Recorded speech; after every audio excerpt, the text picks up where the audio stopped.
Hi, my name is Rod Castillo, and this is today's installment of my video series, Threat Hunter's Odyssey. This is video number 4, and in this video blog, I'm giving my understanding as of September 19th, 2023, of what threat modeling and attack path mapping mean to me as a defender of a cloud-native AWS environment. I've heard these terms so many times, and people throw them around. Our industry is full with so many buzzwords, filled with so many vendors, people who push ideas. And as somebody that does investigations every day for a living, someone that has to look at how do I defend an AWS environment with little resources, little time, I'm just trying to understand exactly what I have to do and prioritize it and be able to justify it. Because in the end, it's time and effort that goes into configuring a product, getting a log file, putting together a countermeasure, creating a playbook. All this crap just takes time. And, I have a personal life. Who wants to spend all of their time looking at screens? I don't. Although I love coding, there's limits, right? So that's why this is really super important to me. I have to understand why am I doing what I'm doing? What techniques am I employing? Why am I tuning this? Why am I checking this? Do I have any blind spots? And that's where my hope as of today, again, September 19th, 2023, is that in my journey of learning to be a better defender, a better threat hunter, that I will understand what threat modeling is and what attack path mapping. And a year from now, my hope is that my view of this will be even better. Okay, so it wouldn't be 2023 without some AI. So obviously I had to use ChatGPT to generate my definitions for threat modeling. And I'm just going to go through these quickly because I'm going to tell you what I think based on my, my experience has just been trial by fire. I think as of today, I think I've investigated like 25 different security events, right? Not all of them are true positives. Everything from insider to guard duty findings to, hey, I think this is what's going on, and you get a tip off. So here's my understanding of what threat modeling is. I'm a systems guy, so I'm all about process. How do I create something that what threat modeling means to me is it's a structured and systematic approach. And I'm just going to read off of this is to identify, evaluate, and mitigate potential security threats. And everything is based on understanding your systems. So that's why this first step is asset identification. So what's in my environment? Do I know what should be there? What EC2 instances should be there? Do I understand my network path? Do I understand normative traffic?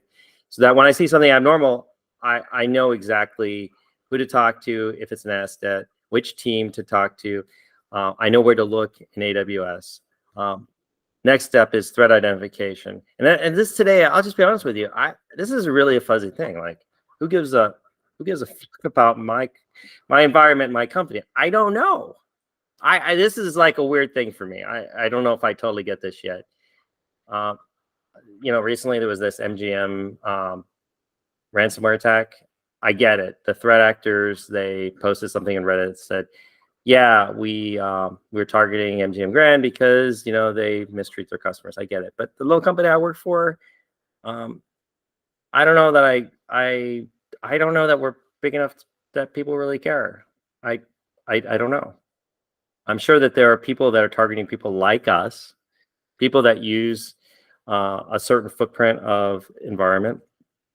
But in my mind, I'm still getting my head wrapped around this because everybody says threat actors, threat identification. A lot of this is like playing on people. Again, this is just my opinion today, but I get the impression, well, that's my dog, is that, quiet Bitsy, is that the impression I get is that a lot of these, a lot of the industry likes to work off of fear, uncertainty, doubt, and you want to put a face to a name for a for what could be happening to you. And I don't know.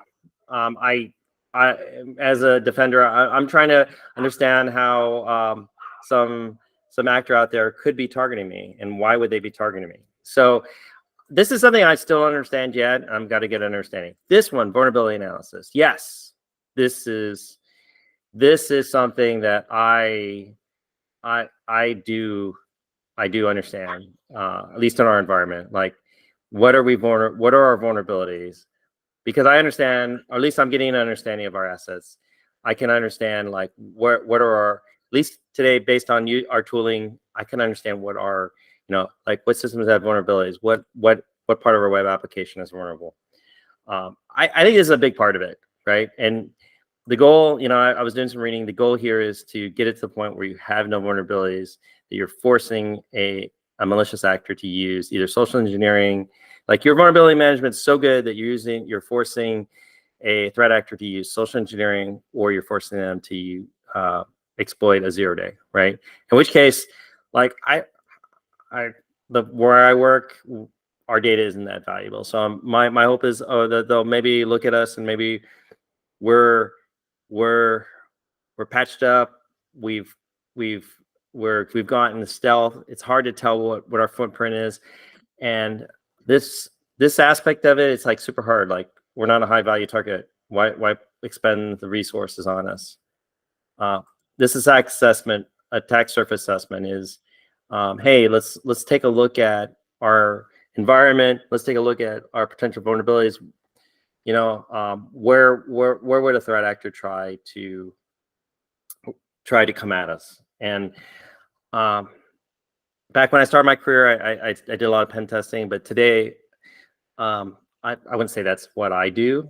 But I think over the course of next year, I'm gonna be doing a lot more try hack me, and trying to understand how somebody would try to attack us. Because on the other side, the flip side of it is, I'm going to be creating threat scenarios that say, okay, here are the threat actors, here are the typical things they do, here is how it could affect our environment. And then this is where a risk assessment comes into play. You're never going to have enough money, you're never going to have enough time if you spend all of your time just doing this. Then you're doing your personal life, your family a disservice, your organization you work for a disservice. You've got to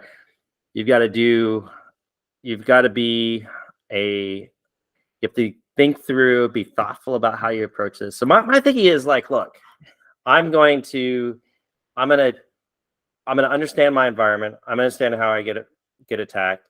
I'm going to talk with my management, and I take direction just like everybody else, all engineers do, and I'll get them to help me prioritize and come up with mitigation strategies. Because I work in the commercial space. We don't have unlimited money and time. We're going to have to. There's some business trade-offs that people have to make, and as long as I communicate up to my management what that is, and best of all, as long as I document and go through periods of validating, testing, and doing blue team exercises every quarter, and working with our MSSP partner to do sanity checks on our approach, then my thinking is that I would have gone through the whole threat modeling process. Now, how does threat modeling attack path mapping differ? I just went through my whole rendition of what I think threat modeling is, but let's take a look at this. Again, this is 2023. ChatGPT generated attack path mapping. So ChatGPT, I think I've read this before making this video, and I kind of, when I read this, and you guys, I'll put a link to this page to my GitHub profile. A lot of this is identifying the assets, again, identifying the threats. There's some similarities where I'm going to be looking at the process of how we would get attacked. There's a risk assessment and countermeasures. Very, very similar. I think my read of this today, again, September 19, 2023, it's very similar.